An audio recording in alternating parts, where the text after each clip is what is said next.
নমস্কাৰ বন্ধু বান্ধৱীসকল higher secondary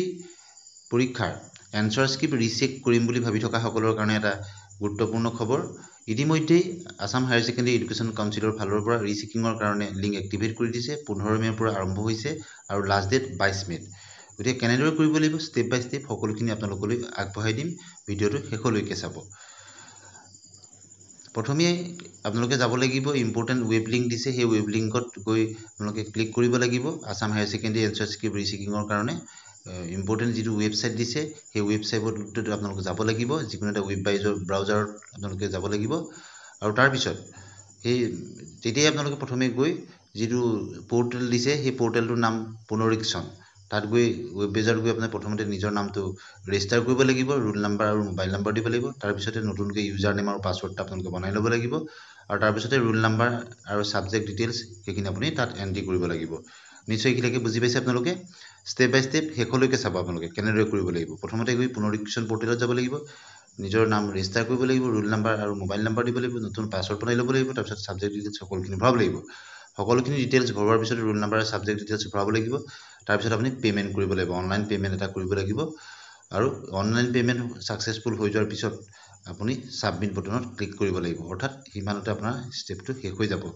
আৰু তেওঁলোকে কিমান ফিজ পেমেন্ট কৰিব লাগিব এপ্লিকেশন ফিজ 300 কৰিব লাগিব পাৰ সাবজেক্ট আৰু ম্যাক্সিমাম আপুনি 3টা সাবজেক্টত কৰিব পাৰিব ৰিচেক গতিকে এটা সাবজেক্টত আপুনি 300 টকা কৰি দিব লাগিব কোন কোন সাবজেক্টত আপুনি ৰিচেক কৰিব পাৰিব প্ৰ্যাকটিক্যাল সাবজেক্টত আপুনি ৰিচেক কৰিব নোৱাৰিব ম্যাক্সিমাম 3টা সাবজেক্টত আপুনি ৰিচেক কৰিব পাৰিব থিওৰি পেপাৰ বিলাক সাবজেক্ট বিলাকত আপুনি কৰিব পাৰিব থিওৰি পেপাৰত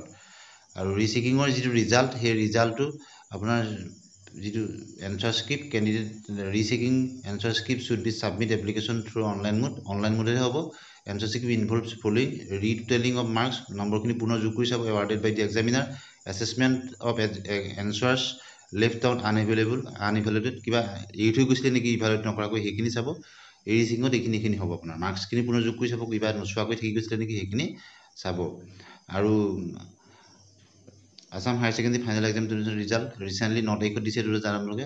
এটা স্যাটিসফাইড নোহোৱা সকলে এই পুনৰীক্ষণ পোৰ্টেলত গৈ কৰিব লাগিব এই আপডেটটো হেউটাকৈ আহিছে গতিকে আপোনালোকক ষ্টেপ বাই ষ্টেপ বুজাই দিছো কিবা যদি বুজি পোৱা নাই কমেন্ট সেকশনত আপোনালোকে সুধিব কেনেদৰে কৰিব লাগিব তথাপিও ডিটেইলছ আপোনালোকক দিছো পুনৰীক্ষণ পোৰ্টেলত গৈ কেনেদৰে কৰিব লাগিব ষ্টেপ বাই ষ্টেপ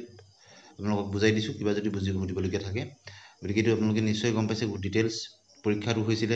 13 মাৰ্চৰ পৰা হৈছিল আৰু ৰিজাল্টটো 9 মেত ঘোষণা হৈছিল আপোনালোকে নিশ্চয় গম পালে 9 মেত ৰিজাল্ট ঘোষণা হৈছে গতিকে যি সকলে ৰিচেকিং কৰিম বুলি ভাবি আছিল অতি সোনকালে কৰক আৰু কিবা যদি অসুবিধা হয় আপোনালোকে কমেন্ট সেকশনত সুধি যাব ভিডিঅ'টো শেষলৈকে চোৱাৰ কাৰণে ধন্যবাদ প্ৰথমবাৰৰ কাৰণে চেনেলটো সাবস্ক্ৰাইব কৰি দিব ভাল পালে লাইক আৰু শ্বেয়াৰ কৰি দিব